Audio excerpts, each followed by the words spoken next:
بسم اللہ الرحمن الرحیم۔ ناظرین السلام علیکم۔ ناظرین، یہ جو واقعہ آج ہم بیان کرنے جا رہے ہیں یہ قرآن پاک کی سورہ بقرہ پارہ 3 آیت نمبر 260 میں بیان ہوا ہے۔ اس واقعے میں ہم آپ کو بتائیں گے کہ وہ کون سے 4 پرندے تھے جن کو حضرت ابراہیم علیہ السلام نے ذبح کیا تھا اور وہ دوبارہ زندہ ہو گئے تھے۔ اس کے علاوہ نفس مطمئنہ کے حوالے سے بہت ہی خوبصورت بات بیان کی جائے گی، اس لیے آپ سے گزارش ہے کہ ویڈیو آخر تک ضرور دیکھیے گا،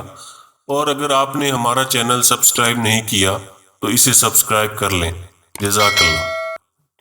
حضرت ابراہیم خلیل اللہ علیہ السلام نے ایک مرتبہ خداوند قدوس کے دربار میں عرض کیا کہ یا اللہ، تو مجھے دکھا دے کہ تو مردوں کو کس طرح زندہ فرمائے گا۔ تو اللہ تعالیٰ نے فرمایا کہ اے ابراہیم، کیا اس پر تمہارا ایمان نہیں ہے؟ تو آپ نے عرض کی کیوں نہیں؟ میں اس پر ایمان تو رکھتا ہوں، لیکن میری تمنا یہ ہے کہ اس منظر کو اپنی آنکھوں سے دیکھ لوں تاکہ میرے دل کو قرار آ جائے۔ تو اللہ تعالیٰ نے فرمایا کہ تم 4 پرندوں کو پالو اور ان کو خوب کھلا پلا کر اچھی طرح مانوس کر لو، پھر تم انہیں ذبح کر کے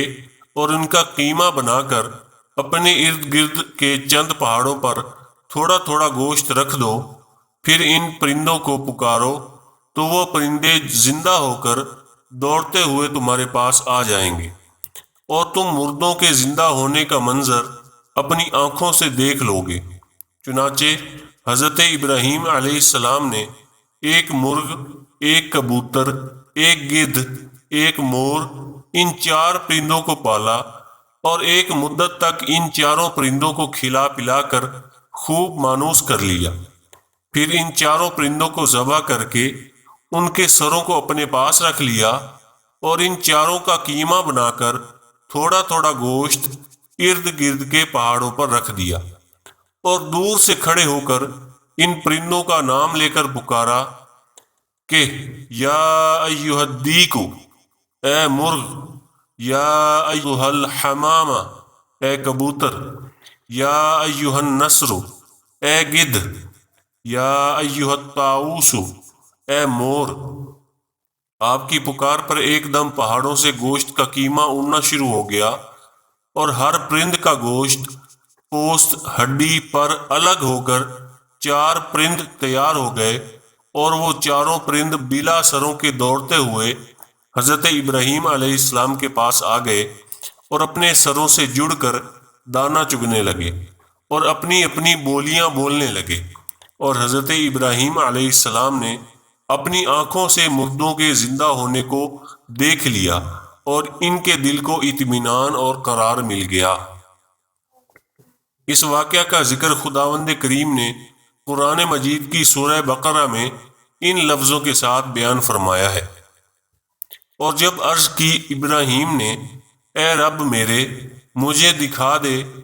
تو کیوں کر مردے جلائے گا، فرمایا کیا تجھے یقین نہیں؟ عرض کی یقین کیوں نہیں، مگر یہ چاہتا ہوں کہ میرے دل کو قرار آ جائے۔ فرمایا تو اچھا 4 پرندے لے کر اپنے ساتھ ہلا لے، پھر ان کا ایک ایک ٹکڑا ہر پہاڑ پر رکھ دے، پھر انہیں بلا، وہ تیرے پاس چلے آئیں گے پاؤں سے دوڑتے، اور جان رکھ کہ اللہ غالب حکمت والا ہے۔ دوستو، اس قرآنی واقعہ سے ہمیں نور کی روشنی ملتی ہے۔ ہمیں بھی چاہیے کہ ہم بھی قرآن پاک کو ترجمہ اور تفسیر کے ساتھ پڑھیں اور اس کے نور سے اپنے دلوں کو منور کریں۔ علماء کرام نے اس قرآنی واقعہ سے ایک بہت ہی خوبصورت نقطہ نکالا ہے، وہ یہ ہے کہ حضرت ابراہیم علیہ السلام نے جن 4 پرندوں کو ذبح کیا ان میں سے ہر پرندہ ایک بری خصلت میں مشہور ہے۔ مثلا مور کو اپنی شکل و صورت کی خوبصورتی پر گھمنڈ رہتا ہے، اور مرغ میں کثرت شہوت کی بری خصلت ہے، اور گدھ میں حرص اور لالچ کی بری عادت ہے، اور کبوتر کو اپنی بلند پروازی اور اونچی اڑان پر غرور ہوتا ہے۔ تو ان 4 پرندوں کے ذبح کرنے سے ان 4 خصلتوں کو ذبح کرنے کی طرف اشارہ ہے کہ 4 پرند ذبح کیے گئے تو حضرت ابراہیم علیہ السلام کو مردوں کے زندہ ہونے کا منظر نظر آیا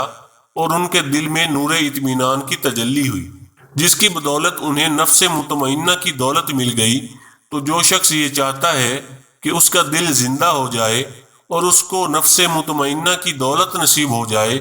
اس کو چاہیے کہ مرغ ذبح کرے، یعنی اپنی شہوت پر چھری پھیرے، اور مور کو ذبح کرے، یعنی اپنی شکل و صورت اور لباس کے گھمنڈ کو ذبح کر ڈالے، اور گدھ کو ذبح کرے، یعنی حرص اور لالچ کا گلا گھونٹ ڈالے، اور کبوتر کو ذبح کرے، یعنی اپنی بلند پروازی اور اونچے مرتبوں کے غرور اور نخوت پر چھری چلا دے۔ اگر کوئی ان چاروں بری خصلتوں کو ذبح کر ڈالے تو انشاءاللہ وہ اپنے دل کے زندہ ہونے کا منظر اپنی آنکھوں سے دیکھ لے گا اور اس کو نفس مطمئنہ کی سرفرازی کا شرف حاصل ہو جائے گا۔ دوستو، آپ سے گزارش ہے کہ اگر آپ کو ہماری یہ ویڈیو پسند آئی ہے تو اسے لائک اور شیئر کر دیجئے اور ہمارے چینل نصیحت کو سبسکرائب کر لیں۔ جزاک اللہ۔